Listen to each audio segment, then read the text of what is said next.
The CVSA Blitz is coming up next week, and we're going to watch a dash cam video of just how quickly things can kind of spiral out of control.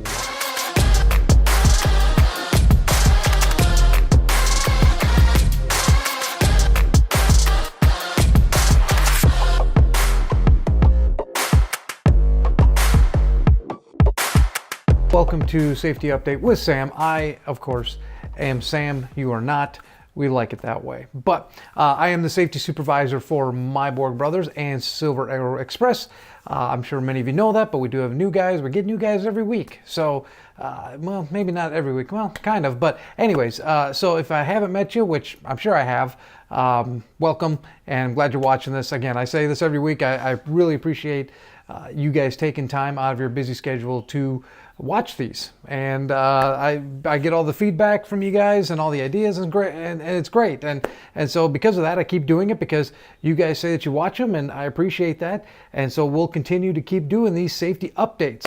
So now let's talk about the CVSA Blitz that is coming up next week. It's May 14th through the 16th. I even printed out myself a little cheat sheet here that's got everything that they're going to be doing on it. But it is May 14th and 16th, so next Tuesday, I want to say. But I will say this, do not put it past the CVSA to maybe start it a day early, because I think they did that last year or a couple years ago, where they actually started off a tad early. So do not be alarmed if you see that.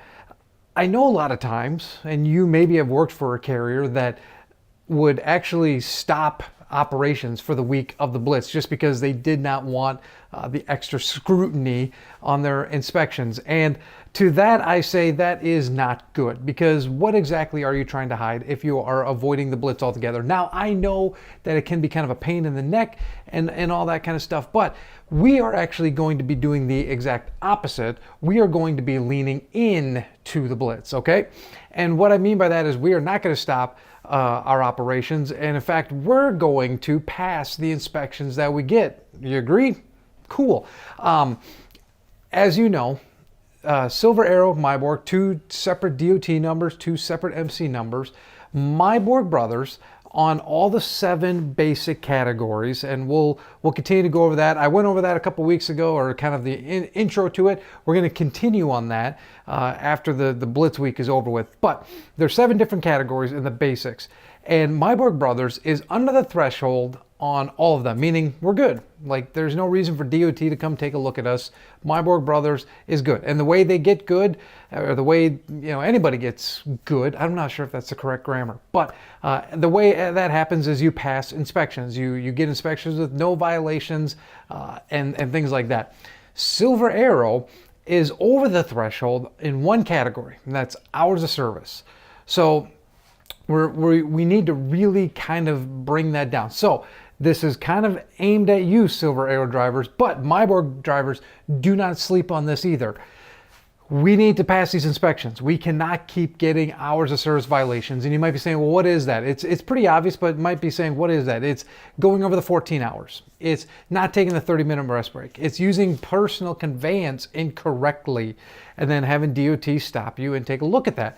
So make sure, because this Blitz is coming up, make sure that your logbooks, both Meiborg and Silver Arrow, but especially Silver Arrow, make sure that your guys' logbooks are really, truly up to date, okay?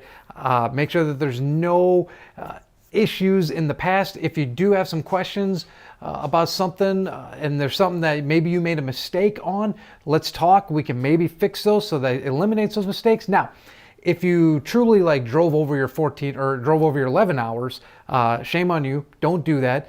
If you're out of hours, you can use PC to get to a safe haven if the situation calls for it.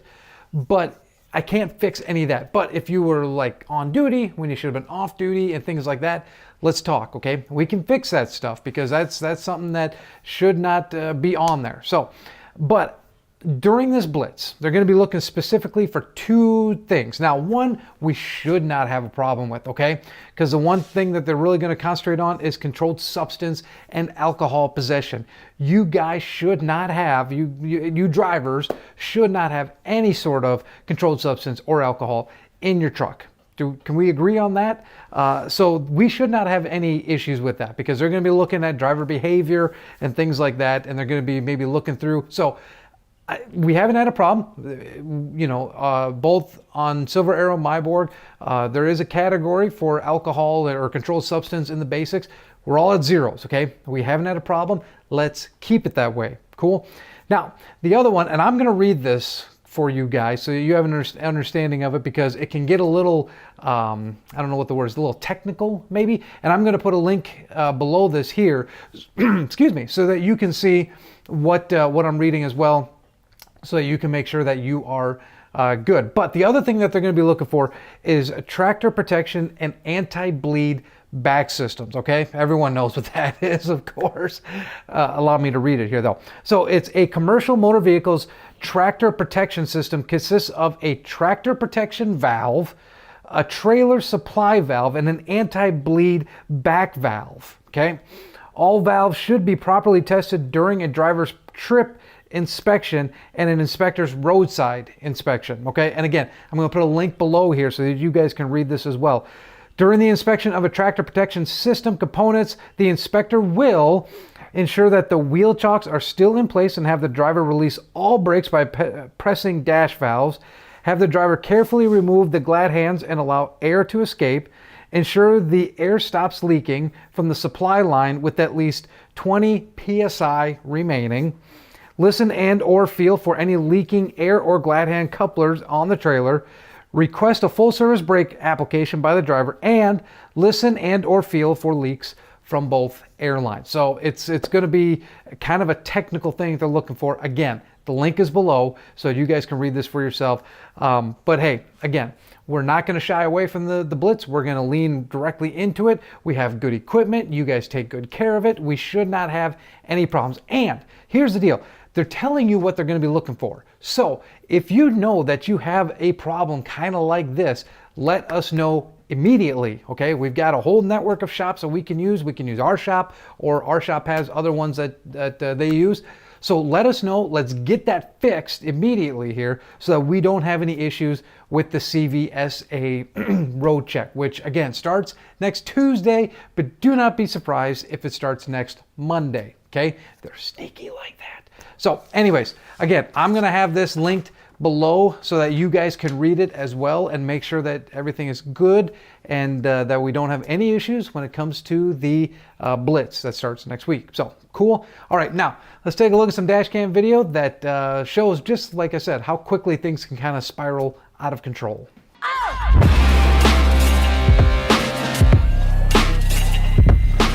Okay, so here we are. We are in Chicago, or we are in Chi-Town. I guess, I don't know if anyone still calls it that, or if they ever did call it. Maybe I made that up. But we're in Chicago, everyone's favorite city to drive in. Usually the traffic is super light, no issues, nothing whatsoever. However, we do have an issue in this video, so let's just take a look at what unfolds.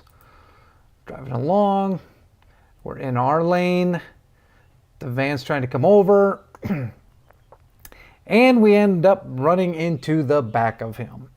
Now, a lot of stuff is going on in this video. Let's take it back to the beginning here. So first off, we can see right here that the van has got his turn signal on. We're in our lane. He's got plenty of space to get in. However, there is that double white line right there.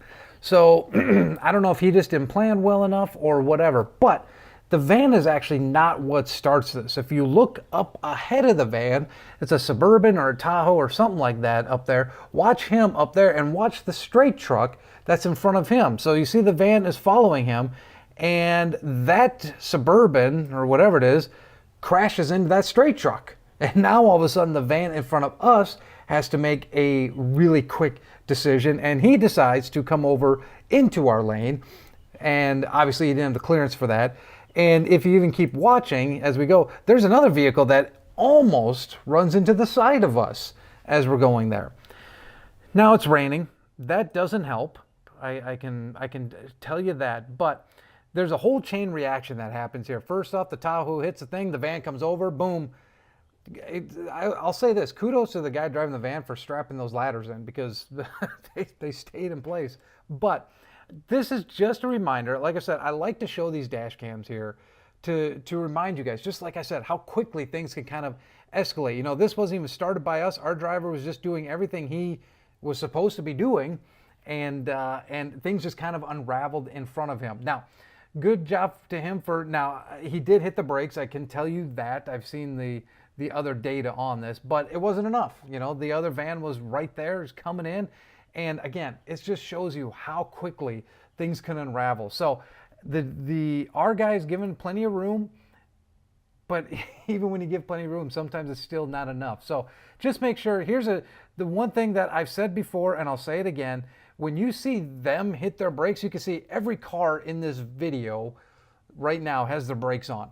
Let off, man. If they're hitting the brakes, you hit the brakes, okay? Because something's going on for all of them to start hitting the brakes. I know you got a clear lane in front of you, but as you see right here, sometimes that means that these vans or these other cars just think, hey, I got a spot to jump in here at. So he crashes, he comes over, and again, this guy, cripe, man, he almost runs into the side of us too. I don't know if the straight truck hit him and kind of pushed him off. I really don't know.